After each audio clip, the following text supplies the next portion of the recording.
Hi, welcome to our NMS Creative World. Yes dear friends, ಇವತ್ತು ಒಂದು ಅದ್ಭುತವಾಗಿರ್ತಕ್ಕಂಥ ವಿಡಿಯೋನ ನೋಡ್ಕೊಂಬರೋಣ.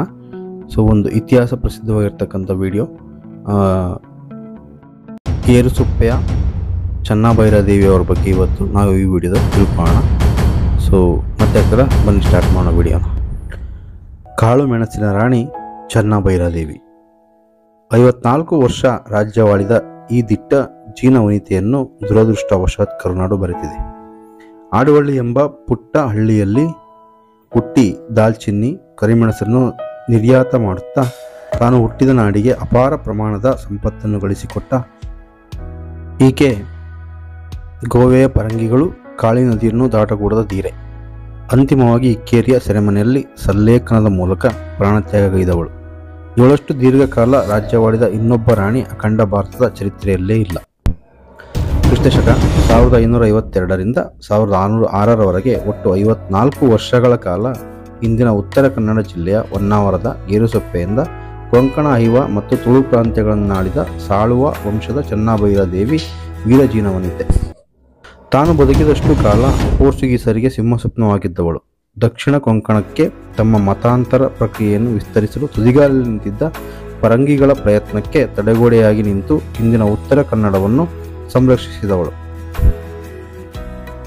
ಪೋರ್ಚುಗೀಸರ ಜೊತೆ ಅಗತ್ಯವಿದ್ದಲ್ಲಿ ಸ್ನೇಹ, ಅನಿವಾರ್ಯವಿದ್ದಲ್ಲಿ ಸಮರ, ಎರಡಕ್ಕೂ ಸೈ ಎಂದವಳು. ರಾಜಕೀಯವಾಗಿ ಅವರನ್ನು ವಿರೋಧಿಸುತ್ತಲೇ ಅವರೊಂದಿಗೆ ಚಾಣಾಕ್ಷತೆಯಿಂದ ವ್ಯಾವಹಾರಿಕ ಮೈತ್ರಿಯನ್ನು ಬೆಸೆದುಕೊಂಡು ಕಾಳುಮೆಣಸು, ದಾಲ್ಚಿನ್ನಿ, ಭತ್ತ, ಬೆಲ್ಲ, ಬೆತ್ತ, ಗಂಧ, ಶುಂಠಿ, ದಂತವೇ ಮುಂತಾದ ಪದಾರ್ಥಗಳನ್ನು ಮಾರಿ ಅವರಿಂದಲೇ ರೈನಾದ ಪಿಮೆಂಟಾ, ದಿ ಪೆಪ್ಪರ್ ಕ್ವೀನ್, ಕರಿಮೆಣಸಿನ ರಾಣಿ ಎಂದು ಬಿರುದು ಪಡೆದ ಮಹಾನ್ ಮತ್ಸದಿ. ಎಲ್ಲ ಧರ್ಮ, ಜಾತಿ, ಮತದವರನ್ನು ಒಳಗೊಂಡಂತೆ ಸುಸ್ಥಿರ ಆಡಳಿತ ನಡೆಸುವ ಧರ್ಮ ಸಮನ್ವಯತೆಗೆ ಆಕೆಯೊಂದು ಗಟ್ಟಿ ಉದಾಹರಣೆ. ಆಡುವಳ್ಳಿಯಲ್ಲಿ ಹುಟ್ಟಿದ ಈ ಹೆಣ್ಣು ಮಗಳ ವಿದ್ಯಾಭ್ಯಾಸ ನಡೆದದ್ದು ಅದೇ ಹಳ್ಳಿಯ ಜೈನರ ಅಂಕಳಂಕ ಗುರುಕುಲದಲ್ಲಿ. ಬಾಲ್ಯದಲ್ಲಿ ಅವಳ ವ್ಯಕ್ತಿತ್ವವನ್ನು ರೂಪಿಸಿದವರು ಜೈನ ಗುರುಗಳು. ಆಡಳಿತದಲ್ಲಿ ಅವಳಿಗೆ ಮಾರ್ಗದರ್ಶನ ನೀಡಿ ರಾಜಕೀಯ ವ್ಯಕ್ತಿತ್ವ ಕಟ್ಟಿಕೊಟ್ಟವರು ಹವ್ಯಕರು ಮತ್ತು ಸಾರಸ್ವತರು.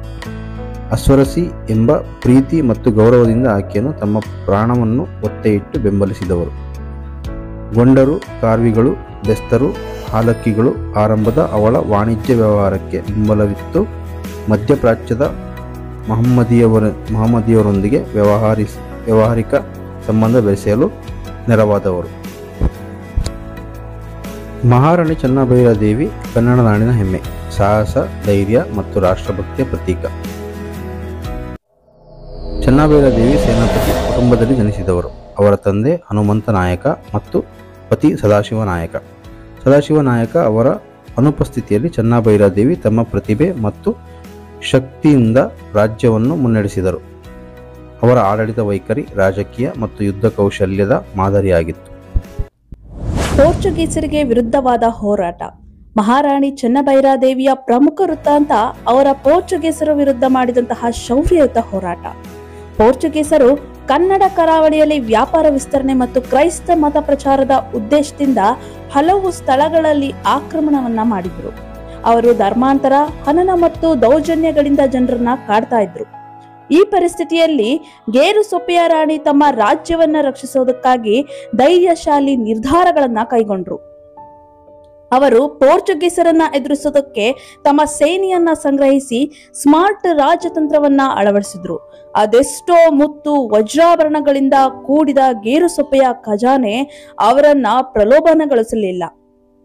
ಪರಿವಾರದಲ್ಲಿ ವಂಚನೆ, ಆಂತರಿಕ ರಾಜಕೀಯ ಕಲಹಗಳ ನಡುವೆಯೂ ಸಹ ಅವರು ಅಜೇವಿಪ್ರಾಯವಾಗಿ ಪೋರ್ಚುಗೀಸರ ಎದುರು ನಿಂತರು. ಪೋರ್ಚುಗೀಸರೊಂದಿಗೆ ಯುದ್ಧ ಮತ್ತು ಬಂಧನ. ಪೋರ್ಚುಗೀಸರು 1757ರಲ್ಲಿ ಗುಪ್ತವಾಗಿ ಹಗರಣವನ್ನ ಮಾಡಿ ಮಹಾರಾಣಿಯನ್ನ ಸೆರೆ ಹಿಡಿದ್ರು. ಅವರು ರಾಣಿಯನ್ನ ಗೋವಾ ಕಿಲೆಗೆ ಕೊಂಡೊಯ್ದು ದೀರ್ಘಕಾಲ ಬಂಧಿಸಿದ್ರು. ಅವರ ಗಟ್ಟಿತನ, ಧೈರ್ಯ ಮತ್ತು ಶಕ್ತಿ ಅವರ ಬಂಧನದಲ್ಲಿಯೂ ಕಡಿಮೆಯಾಗಲಿಲ್ಲ. ಅವರು ಧೈರ್ಯದಿಂದ ಪೋರ್ಚುಗೀಸರ ಮುಂದೆ ತಮ್ಮ ನಿಲುವನ್ನ ಪ್ರಸ್ತಾಪಿಸಿದ್ರು. ಚೆನ್ನಭೈರಾದೇವಿಯ ಕೊಡುಗೆಗಳು ಏನಿದೆ ನೋಡೋಣ. ಆಡಳಿತದ ಕುಶಲತೆ, ಗೇರುಸೊಪ್ಪೆಯ ಆಳ್ವಿಕೆಯನ್ನ ಉತ್ತಮವಾಗಿ ಕಾಪಾಡಿ ತನ್ನ ಪ್ರಜಾಪಾಲನಕ್ಕೆ ಪ್ರಾಮುಖ್ಯತೆಯನ್ನ ಅವರು ನೀಡಿದ್ರು. ಆರ್ಥಿಕ ಅಭಿವೃದ್ಧಿ, ಪಶ್ಚಿಮ ಘಟ್ಟ ಮತ್ತು ಕರಾವಳಿಯ ವ್ಯಾಪಾರವನ್ನ ಸಮರ್ಥವಾಗಿ ಹಮ್ಮಿಕೊಂಡು ಬೆಳೆಯುವ ರಾಜ್ಯವನ್ನಾಗಿಸಿದ್ರು. ಯೋಧ ಪರಂಪರೆ, ತಮ್ಮ ಹೆಮ್ಮೆಯ ಯೋಧರನ್ನ ವಿಶೇಷವಾಗಿ ಮಹಿಳಾ ಸೈನ್ಯವನ್ನ ತರಬೇತಿ ನೀಡಿದ್ರು. ಧರ್ಮ ಮತ್ತು ಸಂಸ್ಕೃತಿ, ಹಿಂದೂ ಧರ್ಮ ಮತ್ತು ಕನ್ನಡ ಸಾಂಸ್ಕೃತಿಕ ಉಳಿವಿಗಾಗಿ ಶ್ರಮಿಸಿದ್ರು. ಇತಿಹಾಸದಲ್ಲಿ ಮಹಾರಾಣಿಯ ಸ್ಥಾನ. ಮಹಾರಾಣಿ ಚೆನ್ನಭೈರ ದೇವಿಯ ಹೆಸರು ಕರ್ನಾಟಕದ ಶೌರ್ಯಮಯ ಮಹಿಳಾ ಶಾಸಕರ ಪೈಕಿ ಪ್ರಮುಖವಾಗಿದೆ. ಕೆಲವರು ಅವರನ್ನು ಕರಾವಳಿಯ ಕೆಳದಿ ಚೆನ್ನಮ್ಮ ಎಂದು ಕರೆಯುತ್ತಾರೆ. ಅವರ ಸಾಹಸ, ದೇಶಪ್ರೇಮ ಮತ್ತು ಆಡಳಿತ ಪಾಠಗಳು ಇಂದಿಗೂ ಪ್ರೇರಣೆಯಾಗಿವೆ. ಚೆನ್ನಭೈರ ದೇವಿ ರಾಜಕೀಯ ಚಾಣಾಕ್ಷತೆ, ಧೈರ್ಯ ಮತ್ತು ರಾಷ್ಟ್ರಭಕ್ತಿಯ ಒಂದು ಅದ್ಭುತ ಮಾದರಿ. ಅವರು ತಮ್ಮ ಪ್ರಜೆಯ ಭವಿಷ್ಯಕ್ಕಾಗಿ ಎಲ್ಲವನ್ನೂ ತ್ಯಾಗ ಮಾಡಿದ ಸತ್ವಶಾಲಿ ರಾಣಿ. ಅವರ ಹೆಸರು ಕನ್ನಡ ನಾಡಿನಲ್ಲಿ ಸದಾ ಗೆಲುವಿನ ಸಂಕೇತವಾಗಿ ಉಳಿಯುತ್ತದೆ. ಕಾಳು ಮೆಣಸಿನ ಮಹಾರಾಣಿ ಗೇರುಸೊಪ್ಪೆಯ ಚೆನ್ನಭೈರ ದೇವಿಯವರ ಮಾಹಿತಿ ನಿಮಗೆ ಇಷ್ಟ ಆಗಿದೆ ಎಂದು ತಿಳಿಯುತ್ತಾ, ಈ ಒಂದು ವಿಡಿಯೋ ನಿಮಗೆ ಇಷ್ಟ ಆಗಿದ್ರೆ ಲೈಕ್ ಮಾಡಿ, ಶೇರ್ ಮಾಡಿ. ಜೊತೆಗೆ ಈ ಒಂದು ಚಾನಲ್ಗೆ ನೀವು ಹೊಸದಾಗಿ ನೋಡ್ತಾ ಇದ್ರೆ ಸಬ್ಸ್ಕ್ರೈಬ್ ಮಾಡ್ಕೊಳ್ಳಿ ಅಂತ ಹೇಳ್ತಾ, ಜೊತೆಗೆ ನಮ್ಮ ಹೊಸ ವಿಡಿಯೋಗಳ ನೋಟಿಫಿಕೇಶನ್ಗಾಗಿ ಬೆಲ್ಲೈಕನ್ನ ಕ್ಲಿಕ್ ಮಾಡಿ ಅಂತ ಹೇಳ್ತಾ ಇವತ್ತಿನ ಈ ಒಂದು ವಿಡಿಯೋನ ಕಂಪ್ಲೀಟ್ ಮಾಡ್ತಾ ಇದೀವಿ. ಮತ್ತೊಂದು ಹೊಸ ವಿಡಿಯೋದೊಟ್ಟಿಗೆ ನಿಮ್ಮನ್ನ ಭೇಟಿ ಮಾಡ್ತೀವಿ ಅಂತ ಹೇಳ್ತಾ, thank you so much. Have a nice day.